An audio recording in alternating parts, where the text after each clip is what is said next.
Welcome to Daily Scripture Reading. I do not own the rights to this music. Esther chapter 5. This is the Amplified Version. Esther plans a banquet.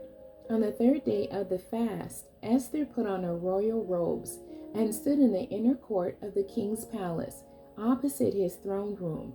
The king was sitting on his royal throne, facing the main entrance of the palace. When the king saw Esther, the queen, standing in the court, she found favor in his sight, and the king extended to her the golden scepter which was in his hand. So Esther approached and touched the top of the scepter. Then the king said to her, "What is troubling you, Queen Esther? What is your request? It shall be given to you, up to half of the kingdom." Esther said, "If it pleases the king, may the king and Haman come this day to the banquet that I have prepared for him." Then the king said, "Bring Haman quickly, so that we may do as Esther says." So the king and Haman came to the banquet which Esther had prepared. As they drank their wine at the banquet, the king said to Esther, "What is your petition? It shall be granted to you. And what is your request? Even to half of the kingdom it shall be done."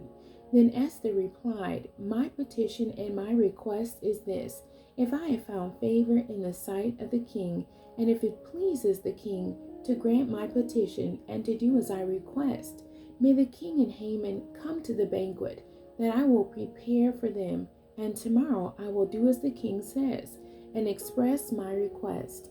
Haman's pride.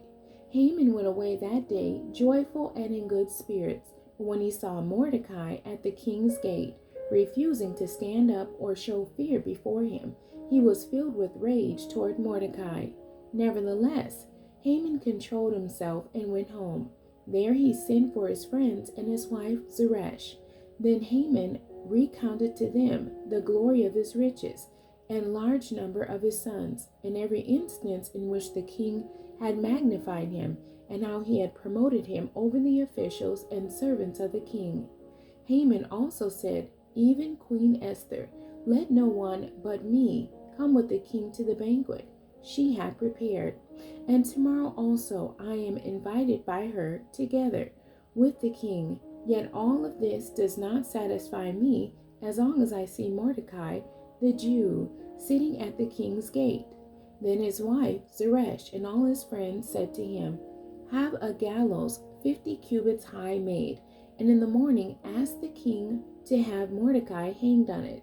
Then go joyfully to the banquet with the king." And the advice pleased Haman, so he had the gallows made.